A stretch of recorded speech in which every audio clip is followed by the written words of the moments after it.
Is of life. Alam po ako sa psychological science niya, alam mo ba, isang tao ay sinisipon na lang. Habang sila, alam nyo, that is a sign of result sa kanyang psychological scientifically. Alam nyo, isang tao, yung paglalaway mo ay merong Excuse me, Chay? Ano sabi mo? Na ang tao daw na naglalaway kag ginasipon ay sign na nagsisinungaling. Wow! Hindi ka sinisipon? Hindi ka naglalaway? Ano ka? Robot? Tao ka ba? Grabe ka kahilti nga hindi ka sinisipon ba? Lahat ng tao sa mundo nakakaranas ng sipon kasi masakit man yan, virus. Parang tsura mo, para kang virus. Para kang virus na nagpapakalat ng kapiknyusan at panluloko at panlilinlang. O bago natin banatan itong gurang na ito, pakinggan muna natin ang sinasabi ng isang doktora, legit na doktora at hindi aswang. Pakinggan natin si doktora, Doc Nanay Janet Garin kung ano ang kanyang masasabi sa aswang na to. Unang-una, again, ikinagugulat ko, bakit na tayo pumupunta sa ganung kababa ng discourse? Walang tao ang walang laway. Saliva is part of a normal person. At kapag... Sorry lang po, Doc Garen. Dahil na nagsasabi na to, na ang naglalaway daw at nagsisipon ay nagsisinungaling, hindi po siya natural na tao. Baka siya po ay isang inkanto. Baka siya ay anak ng lamang lupa. O siya ay isang aswang. Hindi po namin alam kung ano klaseng nilalang niya na hindi siya natatabla ng sipon at hindi siya nagkakaroon ng laway. Hindi po namin alam kung saan galing yan na planeta. Hindi namin alam kung ano klaseng nilalang yan. Continue natin, nakinig tayo kay Doc Garin. At kapag medyo nadi-dehydrate ka, or ikaw ay umiinom ng maintenance medications, kaakibat nito ay talagang medyo nagkakaroon ng dryness. At kasama dyan yung saliva. Normal ba ito? Yes. So, why focus on that? Kasi doon sila nagpo-focus sa pag sinasabi nila na nagsisinungaling, kaya wala naman may maniwala sa kanila. Wala na silang ibang mapagdistikahan kundi ilaway naman at sipon. Wala na silang ibang makita na pwede gawing isyo at gawing lusot kundi sipon naman kag laway. Yan ang mga piling nila, wala silang mga laway kag sipon. Ano ni sila man? O continue natin, Dok Nanay, go. Kita pa nga ako, I believe kaibigan ko rin ito at parang tila spokesperson nga nung... So kaibigan mo pala ang aswang na ito, Dok Nanay. Yung ginariakan natin kaibigan mo pala ito, ay sorry lang po ha. Kasi yung kaibigan mo na aswang niya, Dok Nanay, i-check mo siya. Kung normal pa yung utak niya o normal na tao ba talaga yung kaibigan mo. Kasi saan ka ba nakakita ng tao na never pa nagkasipon? At saan ka nakakita ng tao na hindi man lang nagkaroon ng laway? I-check mo maigi, Dok Nanay, baka ibang klaseng uri ng nilalang ito na nakihalubilo lang to sa lupa. I-continue natin. Defense panel, I'm not sure kung ano yung, if the spokesperson siya. Pero, nagulat ako nung sabihin niya, physiologically, scientifically, ang laway daw at ang sipon ay simbolo ng mga taong nagsisinungaling. So kaibigan mo talaga ang aswang na to. Sorry lang, Doktora Garen, ha? Pero sobra-sobra naman itong kaibigan mo. Siya yung napili natin reakan ngayon kasi niloloko niya yung taong bayan. Niloloko po niya yung mga tao na sinasabi niya pag naglaway daw at nagkasipon ay nag-sign daw na nagsisinungaling. Siyempre, hindi naman kami papayag niyan.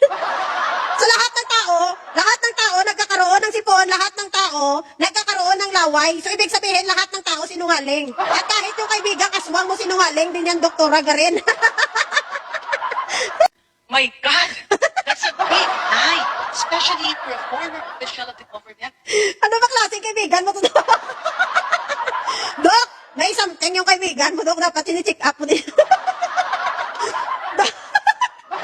Kasi puta, malala na yung kaibigan mo, Dok. Baka pwedeng silipin mo din yan kahit once a month. Medyo natanggalan din nata ng tornilyo, simula naging DDS. Kung ano-ano pinagsasabi, o continue natin, Dok Nanay. Hindi kasi pwedeng nililito natin.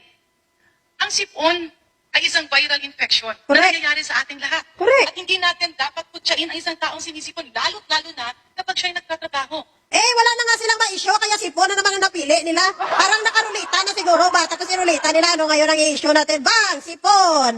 Isa pa! Rulita! Oh, laway! Kaya kahit wala na, nonsense na yung naratibo nila, i-push na lang nila para baka sakali may maniwala pa ng mga tanga. Continue. Hindi rin natin pwedeng i-focus sa laway o kung ano man yan. Kasi ang tanong doon, tama ba ang sinasabi nila? Correct! Sinungaling ba yung ating mga abogado at yung ating mga prosecutors? Correct. Ginagawa ba nila ang kanilang tungkulin? Correct! Why go into a discourse? Well, again, we're going back to fake news. Correct. We're going back dun sa paglilihis. We're Correct. going back dun sa mga attitude. Correct. Mga kaugaliang hindi maganda. Correct. Pero tila na build up ng nakarang administrasyon na dapat ngayon ay i-correct natin. Correct! Ang galing ni Doktora, no? Palakpakan natin si Doktora. Janet Garin ng Iloilo. Wow, sana all. Magaling si Doktora magpaliwanag. At may punto naman talaga yung sinasabi ni Doktora. Di ba? Ang galing-galing. So, pag-usapan natin, kapag ako ay sinipon, that's something criminal. Mm. Lahat ng tao may laway because that's part of digestion. Pero pag hindi ka pinainom ng tubig, simula umaga hanggang hapon, kasi bawal. Kapag ikaw ay hindi nakakain, no, at ikaw ay doon na nagtatrabaho, it's a normal process. Kasi Normal po yan sa atin, Doktora, para sa mga taong marunong mag-intindi na normal po ang sipon at laway, pero sa mga kulto na mga Duterte, hindi po yan normal. Kasi hindi po sila mga tao, sila po yung mga lamang lupa. Mga elemento, sila yan na nagano lang nakisawsaw or pumunta lang, dumalaw lang dito sa mundong ibabaw. hindi. Kailangan bang pagtawanan yun? No! Correct. It's actually bullying. The prosecutors are just doing their job. Ngayon, dapat tuldukan yan at ibalik natin sino ba ang totoong nagsisinungaling. Correct! Si Sarah! Si Sarah ang totoong nagsisinungaling kaya hanggang ngayon hindi niya masagot. Pinapalabas na kasinungalingan ang naging cause ng sipon. Never in the history of the medical community has colds or sipon been a cause of lying. Kaya ibalik natin. Yan Doktora mismo nagsasabi yan. Wala yan sa mga medical history nga ang pag nagsipon ka at naglaway ka, ibig sabihin nagsisinungaling ka. Iwan ko lang dito sa aswang na to ng kaibigan ni Doktora. Iwan ko lang Doktora sa kaibigan mo. Po tayo, wag po nating ilihis. Andyan na yung impeachment court. Ipagpatuloy, tuldukan at sagutin ang mga dapat sagutin. Huwag ilihis. Let us avoid personal attacks. Let us focus on the issue at hand. At pasensya na po dun sa aking kaibigan nagsalita. Huwag ka magingay ng pasensya sa aswang mong kaibigan. Huwag ka magingay doon! Mabuti na tinuruan mo ng tama, Doktora. Tama lang yung ginawa mo na sinabi mo na mali ang kanyang sinasabi kasi marami po mga Pilipino ang malilinlang ng aswang mo na kaibigan. Hoy, palakpakan natin si Doktora Garin. Ang galing, ha? Ang galing! It is an insult to us doctors to say that sipon and having saliva are symptoms of lying. None! Pak!